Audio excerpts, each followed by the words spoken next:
किसान भाइयों और बहनों, मैं हूँ ओपी राठौर और मैं कविता कंडवाल। आप सभी का हमारी ओर से हार्दिक अभिनंदन, स्वागत और सादर नमस्कार। श्रोताओं, आप जुड़ चुके हैं अपने मनपसंद और जानकारी बढ़ाने वाले कार्यक्रम के साथ, जिसका नाम है आधुनिक कृषि चौपाल, विज्ञान से किसान तक। श्रोताओं, ये खास पेशकश हम आपके लिए लेकर आए हैं भारत सरकार के कृषि एवं किसान कल्याण मंत्रालय के सौजन्य से और आकाशवाणी दिल्ली के प्रयास से। किसान भाइयों और बहनों, आज की आधुनिक कृषि चौपाल बहुत विशेष है, खास है हमारे लिए और आपके लिए भी। हमारे लिए इसलिए कि हमारे आज के मेहमानों में शामिल हैं एक अति विशिष्ट, प्रतिष्ठित और लोकप्रिय व्यक्तित्व, माननीय शिवराज सिंह चौहान जी। माननीय शिवराज जी हमारे देश के केंद्रीय कृषि एवं किसान कल्याण मंत्री हैं और किसानों के परम हितैषी और शुभचिंतक के रूप में आपकी एक विशेष पहचान है। किसान भाइयों और बहनों, आज की आधुनिक कृषि चौपाल आपके लिए एक विशेष अवसर है माननीय कृषि मंत्री जी से सवाल पूछने का, अपनी शंकाओं को दूर करने का। बेशक, और आजकल किसानों के मन में अनेक सवाल हैं जीएसटी को लेकर। हाल ही में भारत सरकार ने कृषि मशीनों, उपकरणों, ट्रैक्टर, कीटनाशक, उर्वरक, दूध, डेयरी उत्पाद आदि पर जीएसटी की दर 12% से घटाकर 5% कर दी है। इसलिए किसानों के मन में इसके आर्थिक प्रभाव और अपनी आमदनी को लेकर अनेक शंकाएं हैं। ऐसी सभी शंकाओं को दूर करने के लिए अब हमारे बीच आ गए हैं माननीय कृषि मंत्री जी। माननीय शिवराज जी का हम अपनी ओर से और सभी किसान भाई बहनों की ओर से हार्दिक स्वागत और अभिनंदन करते हैं। और अब अधिक समय ना लेते हुए हम किसान भाइयों और बहनों को आमंत्रित करते हैं अपने सवाल पूछने के लिए। हाँ, पूछिए अपना सवाल। जीएसटी की कमी का प्रभाव ट्रैक्टर, कृषि उपकरणों की कीमतों पर कैसा पड़ेगा? कृषि भारतीय अर्थव्यवस्था की रीढ़ है और किसान उसकी आत्मा। किसान मतलब अन्नदाता और अन्न देता है जीवन, तो किसान मतलब जीवन दाता। मेरे प्रिय किसान भाइयों, उत्पादन बढ़ाने के लिए आज कृषि का मशीनीकरण भी जरूरी है और प्रधानमंत्री जी को मैं हृदय से धन्यवाद देना चाहता हूं। जो कृषि उपकरणों पर जीएसटी लगती थी 18 से लेकर 12% तक, वो घट के हो गई अब 5%। ये जो जीएसटी कम हुई है, 20,000 से लेके 63,000 रुपया तक एक ट्रैक्टर पर किसानों को बचत होगी।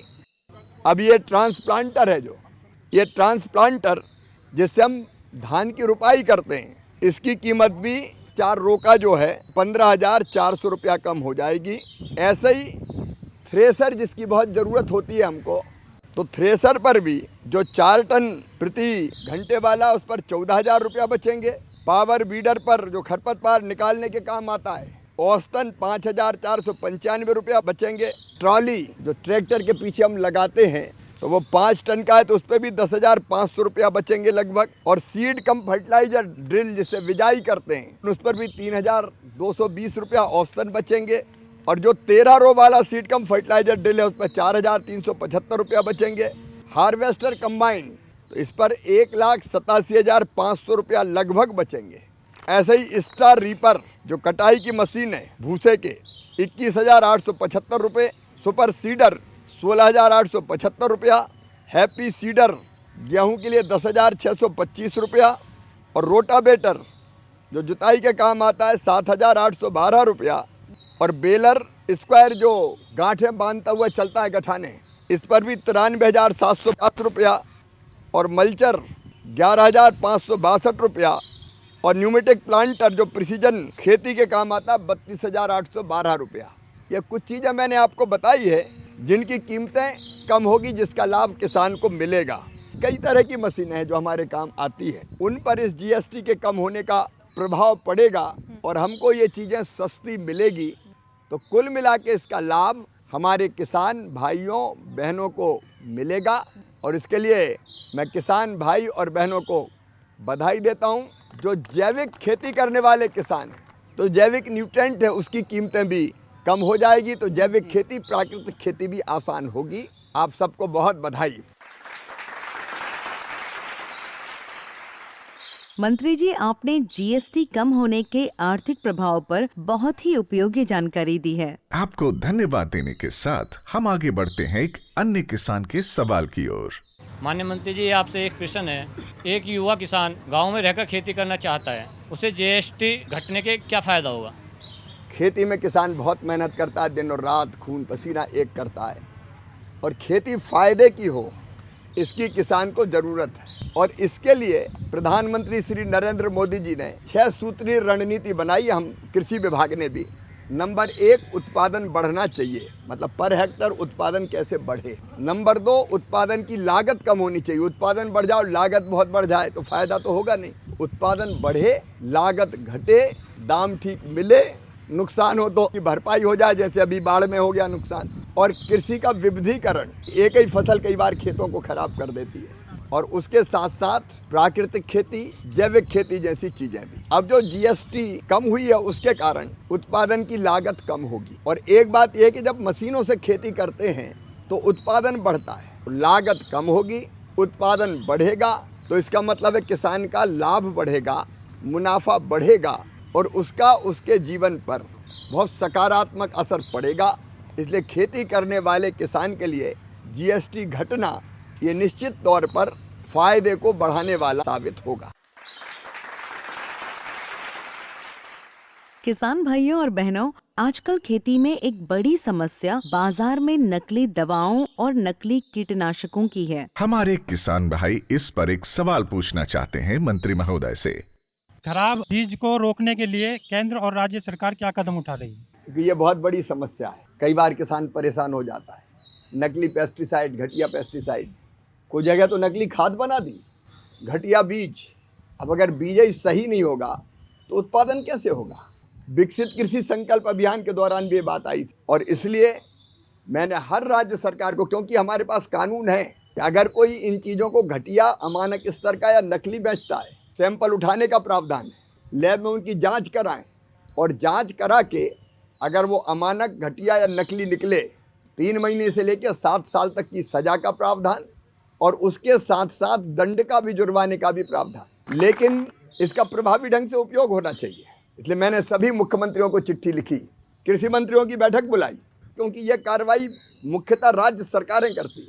हमने कहा कार्रवाइयाँ करो, और किसान भाइयों ऐसा अगर कहीं हो तो आप शिकायत किसान कॉल सेंटर पर करो। कॉल सेंटर का नंबर मैं एक बार आपको बता रहा हूँ, इसका नंबर है 1800-180-15551 1800-180-1551। ये किसान कॉल सेंटर है। हर हफ्ते चिन्हित शिकायतों के बारे में मैं भी जानकारी लूँगा कि इस शिकायत का क्या हुआ। अब जैसे मैं एक उदाहरण बताऊं आपको, विदिशा जिले में मुझे किसान ने शिकायत की कि मैंने सोयाबीन में पेस्टिसाइड, मतलब कीटनाशक दवाई डाली नाश करने के लिए कि खरपतवार खत्म हो जाए और सोयाबीन ठीक से बच जाए। हो उल्टा गया, सोयाबीन मर गया और खरपतवार वैसी की वैसी थी।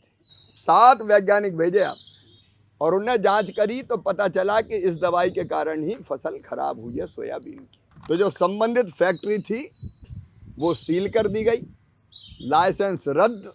लेकिन इतने से नहीं माने हम, जिनकी फसल खराब होगी उनका क्या बिचारेगा? उनको मुआवजा वही कंपनी दे रही है, चेक बना बना के बांट रही है जितनी पर एकड़ फसल होती। ऐसे राजस्थान में आपने सुना होगा, नकली खाद पे पता चला कि पत्थर पिस रहा था, वही भर दिया भाई। वहाँ भी FIR, सील करना, कार्रवाइयाँ जारी। और मैं हर एक राज्य सरकार से कह रहा हूँ, किसानों को घटिया बीज देना, घटिया पेस्टिसाइड देना, या खाद के नाम पे कुछ भर देना, अगर कोई ये करता और ऐसे पाप और अपराध करने वालों को छोड़ने नहीं देंगे हम किसी भी कीमत। और एक और इसके साथ आपको सूचना देना चाहता हूँ कि अभी जो कानून है वो थोड़ा ढीला ढाला सा है, उसमें बड़ी कार्रवाई नहीं होती, और इसलिए अब एक कानून प्रस्तावित बना रहे हैं जिसमें भारी जुर्माना भी लगेगा। तो वो उसका प्रस्तावित स्वरूप बन रहा, ताकि कानून भी कठोर बना दें, ताकि किसान के साथ धोखा ना हो पाए। किसान भाइयों, मैं आपको आश्वस्त करता हूँ, नकली पेस्टिसाइड या अमानक बीज का काम करने वालों के खिलाफ सख्ततम कार्रवाई करेंगे। और यह किसान कॉल सेंटर आपके पास है, जहाँ भी ऐसी घटना हो तो उस कॉल सेंटर पर खबर कीजिए। हम राज्य सरकार से भी कहेंगे और हम भी टीम भेजेंगे। यद्यपि केंद्र सरकार के पास टीम छोटी है, राज्य को मुख्य रूप से करना है, लेकिन राज्य सरकार को भी हम कहेंगे और यहाँ से भी टीम भेजेंगे। इसी सिलसिले में हमारी एक महिला किसान का भी सवाल है। मेरा सवाल ये है, जब भी किसान किसी भी भूमि को कीटनाशक दवाई खरीदने के लिए जाए तो क्या क्या सावधानी बरतनी चाहिए? कई बार हम कहीं से भी कीटनाशक खरीद लेते हैं या बीज खाद खरीद लेते हैं। मेरा निवेदन है, अधिकृत जो दुकान है, जिनने लाइसेंस लिया है, पंजीकरण कराया है, उनसे ही खरीदें। और एक चीज़ और करें, बिल ज़रूर ले लेना, क्योंकि हम खरीदते और बिल नहीं लेते तो हमारे पास कोई प्रूफ ही नहीं रहता कि फलानी दुकान से खरीदी, बाद में वो मुकर जाता है।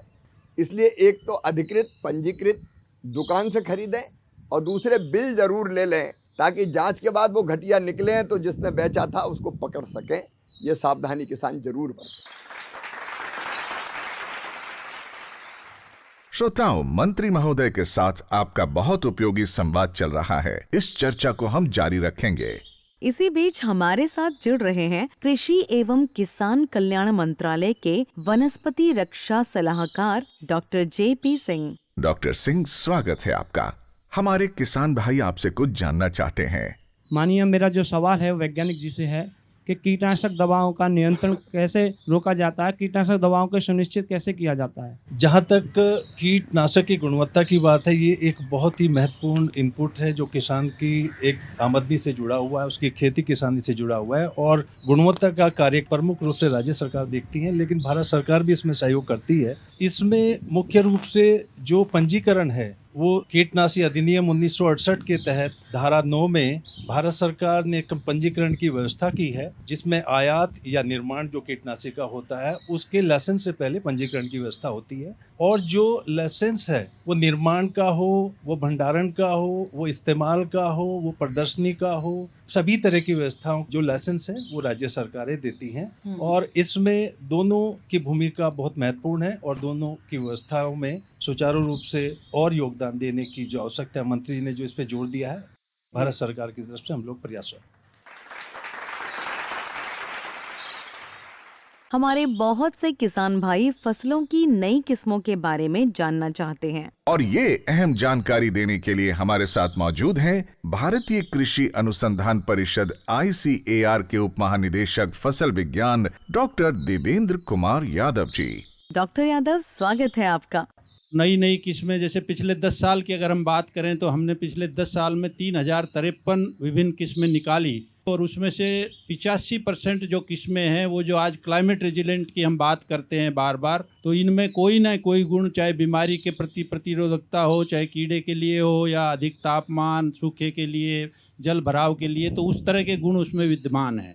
उसके साथ ही जो 190 के आसपास किस्में हमने बायोफोर्टिफाइड, जिसमें कि आपके न्यूट्रिशन ज़्यादा है, जैसे आज के डेट में एक माल न्यूट्रिशन एक बड़ी समस्या है, तो उसके लिए जो गेहूं में जो हमारी आज की डेट में किस्में हैं उसमें लगभग 50% जो क्षेत्र है आज गेहूं में वो बायोफोर्टिफाइड किस्मों से हैं, जिसमें प्रोटीन की मात्रा अधिक है, जिंक की मात्रा अधिक है, आयरन की मात्रा अधिक है। तो ये किस्म विकास का कार्य है। इसी तरह हॉर्टिकल्चर में भी लगभग हमने 815 किस्में पिछले 10 सालों में निकाली हैं। 109 किस्में माननीय प्रधानमंत्री जी ने पिछले साल 11 अगस्त को किसानों को समर्पित की थी। उसके अलावा जो हमारा बीज का कार्यक्रम है, तो भारतीय कृषि अनुसंधान परिषद का मेन कार्य है जो प्रजनक बीज, जो उसकी पहली श्रेणी होती है जिसको ब्रीडर सीड कहते हैं, उसको पैदा करा के जितनी भी किस्में हैं उसको जितनी भी राज्य की एजेंसी हैं सरकार की, जैसे NSC है, राज्य के कारपोरेशन है, प्राइवेट सेक्टर है, फार्मर प्रोड्यूसर ऑर्गेनाइजेशन है, उनको गुणवत्ता युक्त उसका ब्रीडर चीज उपलब्ध कराना। और उसके अलावा हमारी एक स्कीम है बीज की, उसमें हम किसानों के द्वारा भी हम बीज पैदा कराते हैं। श्रोताओं, अब हम एक बार फिर से मंत्री जी के साथ संवाद को शुरू करेंगे। हाँ, तो किसान भाई अब आप पूछ सकते हैं अपना सवाल। मेरा सवाल है महोदय जी, जैव उत्तेजक के बारे में बताएं आप। कोई भी ऐसी दवाई जैव उत्तेजक के नाम पे जो बन रही है उसकी जांच करवानी पड़ेगी। बिना जांच के जो दवाइयाँ बिक रही है वो इल्लीगल, अवैध बिक रही है, ये मानना। और हम उसकी सूची भी जारी करने वाले हैं। तो हमने एक व्यवस्था की कि 3 जगह इसकी जांच वैज्ञानिक करेंगे और इसका फ़ायदा होगा तो इसको किसान को रिकमेंड करें कि भाई ये फ़ायदा है इससे। अभी तक जो मेरी जानकारी है, कुछ बढ़ गई होती पता नहीं, 642 के आसपास दवाई ऐसी निकली है जिनको डालने से फ़ायदा है और बन रही थी 30,000। तो जब जांच की बात आई तो थोड़े बहुत लोग तो वैसे ही जांच ही कराने नहीं आए। उसकी सूची बाकायदा प्रकाशित की जाएगी, जिसको डालने से फ़ायदा है, वैज्ञानिक जिसका परीक्षण हो गया हो उसी को हम लोग मानेंगे कि वो दवाई सही है। चलिए एक और सवाल लेते हैं अपने किसान भाई का। माननीय मंत्री जी, हाल ही में अभी आपकी सरकार के द्वारा कृषि संकल्प अभियान चलाया गया, उससे किसानों को बहुत फ़ायदा हुआ, वैज्ञानिक उनके घर तक पहुँचे। क्या आगे आने वाली जो रबी की फसल है हमें उसमें भी इसी तरीके का अभियान चलाए जाएंगे? खेती में अगर हमको पैदावार बढ़ानी है, प्रॉफिट बढ़ाना है, अच्छी उपज पैदा करनी है, तो ज़रूरी है कि आज की जो आधुनिक तकनीकी है और जो नए नए रिसर्च हो रहे हैं, हमारे वैज्ञानिक शोध कर रहे हैं। हमारे लगभग 16,000 कृषि वैज्ञानिक हैं जो ICAR के संस्थानों में काम करते हैं, रिसर्च कर रहे हैं, शोध कर रहे हैं। लेकिन एक बात थी कि वैज्ञानिक और किसानों का कभी मिलन ही नहीं होता था। वैज्ञानिक बैठे लैब में रिसर्च कर रहे हैं और किसान खेती कर रहा है। पिछले साल जब प्रधानमंत्री जी यहीं पूसा में आए थे और उन्होंने कई बीजों की किस्में रिलीज की थी, तब उनके मन में ये बात आई कि लैब टू लैंड जोड़ना चाहिए। मतलब किसान और वैज्ञानिक और एग्रीकल्चर का अमला, राज्य का हो, केंद्र का हो, वो सब मिलके तो बात करें कभी। और उसी से प्रेरणा लेके हमने इतने व्यापक पैमाने पर पहली बार विकसित कृषि संकल्प अभियान बनाया खरीफ की फसल के लिए। और विशेषकर 2 चीज़ें निकली। एक, किसानों ने अपनी समस्या बताई कि भैया जैसे मेरठ हम गए तो वहाँ एक वैरायटी है 238, अब उसमें वो रेड रोड घुस गई जो अंदर घुस के पूरे गन्ने को बर्बाद कर देती है। कपास में गुलाबी सुंडी एक बीमारी, ऐसी अलग अलग जगह किसानों ने बताई। तो ऐसे 500 बातें किसानों ने बताई हमें कि इन पे रिसर्च करो भैया, ये इस तकलीफ से हमें बचाओ। तो हमने तय किया कि हमारे वैज्ञानिक अब वो ही रिसर्च करेंगे जिसकी किसान को ज़रूरत है। जो समस्या उसी पे तो रिसर्च करो तो फ़ायदा है। अगर दूसरी चीज़ों पे रिसर्च होगा तो फ़ायदा उसका भी, लेकिन तत्काल उतनी ज़रूरत नहीं है। तो एक हमने तय किया कि जो समस्या आई है उस पर एक वैज्ञानिकों की टीम बनाएंगे और उनको एक टारगेट देंगे कि आप इस पे, जैसे लाल सड़न कैसे रुकेगी, गुलाबी सुंडी की बीमारी कैसे रुकेगी, जल्दी फल खराब, सब्जियां खराब हो जाती है तो हमें अच्छे रेट मिले, नहीं तो टमाटर 2 दिन में खराब हो गया तो औने पौने दाम में ही बेच के आना पड़ता है कई बार। ऐसे कई विषय बताए। तो हमने 1 टीम 1 टास्क करके तय कर दिया। हर टीम एक काम करके उसमें खोजे कि वो कैसे हम किसान की मदद करें। एक फ़ायदा ये हुआ। दूसरा फ़ायदा हुआ कि किसानों ने भी कई नवाचार किए। ये यहाँ बैठे वैज्ञानिक ही वैज्ञानिक नहीं है, किसान भी वैज्ञानिक है। वो तो खेत पे प्रयोग कर रहा है रोज। ऐसे 300 प्रयोग मिले हमें जो किसान खेत पे कर रहा है।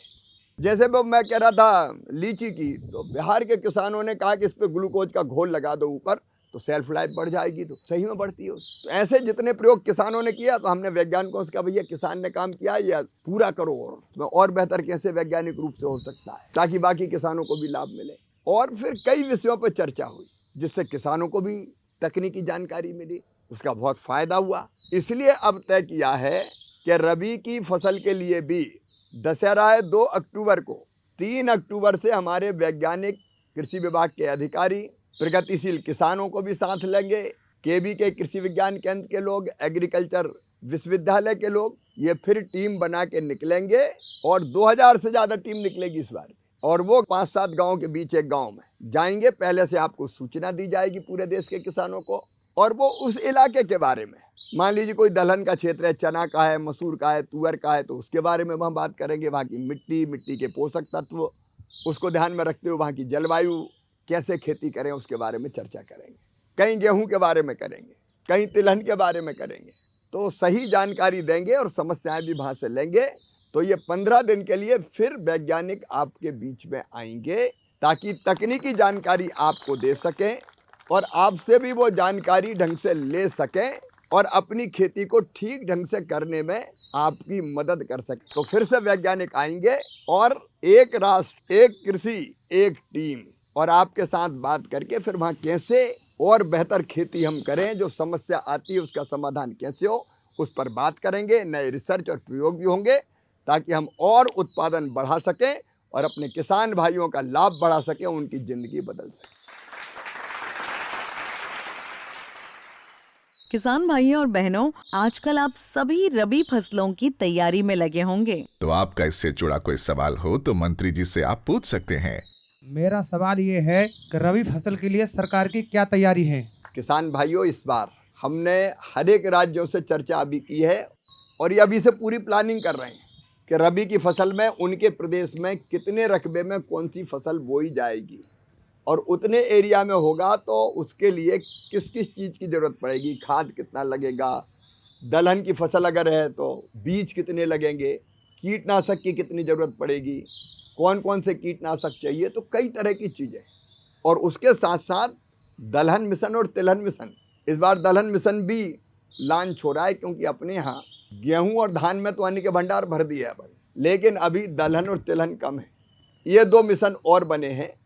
इनमें दलहन कहाँ कहाँ बोई जा सकती है, जैसे पानी जहाँ कम है, रेनफेड इलाका है, वहाँ अच्छी दलहन पैदा हो सकती है। तो उन दोनों मिशन के बारे में भी विस्तार से तैयारी करेंगे कि किस किस इलाके में क्लस्टर बना के करने वाले हैं वहाँ, और सब्सिडी पे अच्छा बीज देने वाले हैं किसान, तो उसकी भी तैयारी हम लोग करेंगे। अच्छा बीज मिले, अच्छे इनपुट मिले, जहाँ पानी है वहाँ क्या बेहतर हो सकता है, जहाँ कम पानी है वहाँ क्या बेहतर हो सकता है, फिर एग्रो क्लाइमेटिक जोन अलग अलग है तो कौन सी जलवायु में कहाँ कौन सी फसल हो सकती है अच्छी, उसकी तैयारी भी करेंगे। और एक चीज़ और है, 100 कम उत्पादकता वाले ज़िले अपने देश में जहाँ उत्पादन कम है चीज़ों का, गेहूं का भी कम है, दलहन का भी कम है, तिलहन का भी कम है बाकी प्रदेशों से, तो उनको भी तय किया। प्रधानमंत्री जी ने एक प्रधानमंत्री कृषि धन धान्य योजना बनाई जिसमें उन जिलों में हम विशेष प्रयत्न करेंगे कि वहाँ भी उत्पादन बढ़े और वहाँ के किसानों को भी लाभ मिले। तो रबी की फसल जहाँ कम पैदा हो रही वहाँ भी विशेष प्रयत्न क्या क्या किए जा सकते हैं, इसकी कोशिश भी करेंगे। और इसके लिए बाकायदा भी राज्यों में तैयारी कर रहे हैं, तो मिलके हम रबी की शानदार तैयारी करेंगे, बेहतर तैयारी करेंगे ताकि अच्छे से अच्छा उत्पादन हम ढंग से ले सकें और लाभ को और बढ़ा सकें। श्रोताओं, आज हम बात कर रहे हैं कृषि की अनेक चुनौतियों की, समस्याओं की। और ऐसी ही एक अहम चुनौती है धान की पराली की, इसके उचित निपटान की। और इस अहम समस्या का निदान बताने के लिए हमारे साथ हैं भारतीय कृषि अनुसंधान परिषद यानी ICAR के महानिदेशक डॉक्टर ML जाट जी। डॉक्टर जाट, आपका आधुनिक कृषि चौपाल में स्वागत है। डॉक्टर जाट, हमारे श्रोताओं को कृपया बताएं कि पराली की समस्या को अवसर में कैसे बदला जा सकता है। 1 हेक्टेयर की पराली जलाने में 3 से 4 हजार रुपए का उसमें जो पोषक तत्व हैं उनका हम नुकसान कर बैठते हैं, धरती माता का नुकसान कर बैठते हैं, पर्यावरण का नुकसान कर बैठते हैं। और जो हमारी धरती को यदि बचाना है तो पराली को खेत में वापस खपाना है, और पराली को खेत में खपाने के लिए तकनीकें सारी उपलब्ध हैं, हर तरीके की तकनीक है। हम तो चाहेंगे कि खेत की पराली खेत में रहे, लेकिन जहाँ नहीं रह सकती, क्योंकि इतनी विविधता है, हर चीज़ हर जगह नहीं हो सकती, उसके लिए भी टेक्नोलॉजी है और सरकार की स्कीम है। माननीय मंत्री जी ने अभी बहुत सारे GST के बारे में जब बताया तो उसमें इतनी सारी मशीनें हैं जो पराली प्रबंधन के लिए हैं, चाहे हैप्पी सीडर हो चाहे स्मार्ट सीडर हो, तो टेक्नोलॉजी उपलब्ध है। जैसे मैं हैप्पी सीडर की बात करूं तो आप सीधे पराली में बिजाई कर सकते हैं, कुछ भी करने की जरूरत नहीं है, जुताइयां करने की जरूरत नहीं है। 1 हेक्टेयर में आप 7-8 हजार रुपया बचा सकते हैं, लागत कम कर सकते हैं और हमारी उर्वरा शक्ति है मिट्टी उसको भी बढ़ा सकते हैं। तो पराली प्रबंधन की सारी समुचित व्यवस्था है और भारत सरकार की सपोर्ट है पराली प्रबंधन के लिए। विभिन्न जो मशीनें हैं उसके ऊपर अनुदान है, अनुदान के साथ में GST और कम हो गई। तो पराली ना जलाएं, पराली हमारी धरती के लिए, हमारे पर्यावरण के लिए और सब लोगों के स्वास्थ्य के लिए पराली का जलाना ठीक नहीं है, हम उसको खेत में ही खपाएं। किसान भाइयों और बहनों, अब हम आधुनिक कृषि चौपाल की इस कड़ी के अंतिम पड़ाव पर आ पहुँचे हैं। हाँ, लेकिन इससे पहले हमारा माननीय कृषि मंत्री जी से अनुरोध है कि कृपया देश के किसानों को अपना प्रेरक संदेश दें। हमारे देश में खेत के आकार छोटे हैं, लैंड होल्डिंग हमारे यहाँ कम है, 86% किसान हमारे छोटे हैं, लघु हैं, सीमांत हैं। प्रधानमंत्री जी जो सोचते हैं, उनका जो विजन है कि हम खेत में एक ही तरह की खेती करें तो उतना प्रॉफिट नहीं होता, हमको इंटीग्रेटेड फार्मिंग मतलब एकीकृत खेती के बारे में विचार करना पड़ेगा और उसके लिए सरकार प्रयत्नरत है। प्रधानमंत्री जी भी उसका संदेश हमको देते हैं। एक ही फसल बोने के कारण जमीन में एक तरह से वही फसल बोने के कारण कई पोषक तत्वों की कमी हो जाती है।